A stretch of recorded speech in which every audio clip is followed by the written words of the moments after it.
Women's inter club football tournament जोङो देरहादों एभेलेन्स club पाटगावआ देरहानानै जोबोद गोजोननाय मोनदों आरो आंनि जेसेबांनाखि प्लेयार्सफोरनिफ्राय लानानै जेसेबांनाखि क्लाबनि मेम्बार्सफोर आं साफ्रोमनिसिमबो गोजोननाय एबा कंग्रेचुलेसन जासियो जे माने बिथांमोना जोबोद खस्थ' खालामनानै नैबे फैयै फैयै दिनैनि नैबे चेम्पियनशिपखौ जे देरहाबाय आङो बयखौबो हामबाय होनो आरो जायफोरा रानार आप टीम जादों एनआरएलआ आं बिथांमोननिसिमबो माने कंग्रेचुलेसन जासियो आरो मोनसे आसा खालामदों जे माने फैगोन समफोराव जोंनि क्लाबा मोजां फुटबल गेलेनानै दिन्थिसारफुंनो हागोन आं बेखौ बुङो आरो थांनाय बोसोराव जोङो नेशनेल गेलेहैनो मोनसे स्कप मोनदोंमोन जोंनि एभेलेन्स क्लाब फुटबल टीमा वुमेन्स टीमा दा बेखौ जोङो जोबोद नाजादोंमोन नाथाय गोबांथार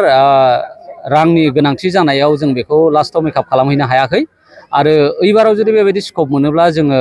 मिजिंथिदों एबा आसा खालामदों जे माने जोङो बेखौ गेलेगोन आरो आङो खावलायो जायफोर डनार्सफोर दङ एबा माने बिटिआर गभर्नमेन्टनिफ्राय जुदि माबा मोनसे जोंखौ एसे सहाय होयोब्ला जोबोद मोजां जागौ आं बेखौ आसा खालामो। नोंथांमोननि एभेलेन्स वुमेन्स टीम क्लाबा माब्लानिफ्राय जागायजेननाय? एभेलेन्स टीम क्लाबा जोङो बांसिनानो जोङो बयसफोर जोंनाव दङ ओमफ्राय जोङो स्पेसियेलि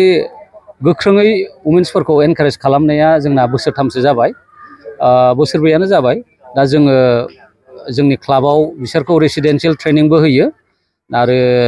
जोङो मिजिंथिदों जे माने जोंनि बे नाजानायजों आरोखि मोजां मोजां प्लेयारफ्रा फुटबल फिल्डआव स्पेसियेलि फुटबल फिल्डआव जाखांबोगोन होननानै।